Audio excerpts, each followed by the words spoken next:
గురుగారు, ఈ వారం కర్కాటక రాశి వారికి ఎలా ఉండబోతోంది? కర్కాటక రాశి వారికి 4 గ్రహాలు అనుకూలిస్తున్నాయి తల్లి. ఏకాదశంలో జంట గ్రహాలు రవి గ్రహము, బుధ గ్రహము. దశమంలో చంద్రుడు, భాగ్యంలో శుక్రుడు. ఉద్యోగ ఫలితాలు అద్భుతంగా ఉంటాయి. నిర్ణయాలు సానుకూల ఫలితాలను ఇస్తాయి. మనసులో ఉన్న కోరిక నెరవేరుతుంది. మీ ప్రయత్నాలు కార్యరూపాన్ని ఇస్తాయి.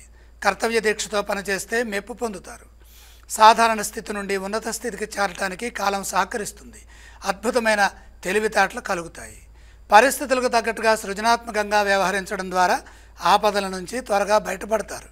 అనుకున్నది సాధిస్తారు. వ్యాపారంలో కలిసి వస్తుంది. తోటివారి నుండి తగినంత గుర్తింపు లభిస్తుంది.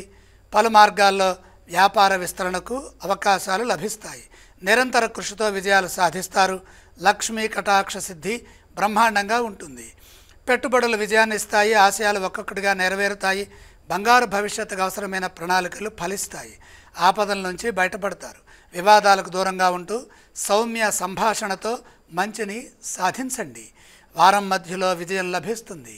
కర్కాటక రాశి వారు ఎటువంటి స్తోత్రాలను పఠిస్తే బాగుంటుంది? కర్కాటక రాశి వారికి గ్రహయోగం అనుకూలంగా ఉంది. లక్ష్మీ ధ్యానం చేయడం చాలా ఉత్తమం. వారు ఏ దేవతలను ఆరాధించాలి? మహాలక్ష్మి అమ్మవారిని మనస్సులో దేవాలయంలో దర్శించండి. వారు ఎటువంటి దానాలు చేయాలి? కుజగ్రహము కొద్దిగా వ్యతిరేకతనిస్తోంది కాబట్టి కుజప్రీతిగా కందులు దానం చేయండి.